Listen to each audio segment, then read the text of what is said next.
একবার হালকা করে হাইড্রোলিকটা তুলো তো, ঠিক আছে। মোবাইলটা করি,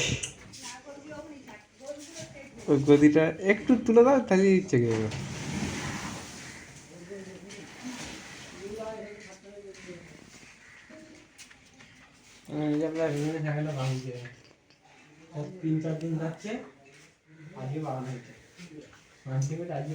উপরটাই ধরে নাও, আবার হ্যান্ডেলটাই ধরো নি। হ্যাঁ,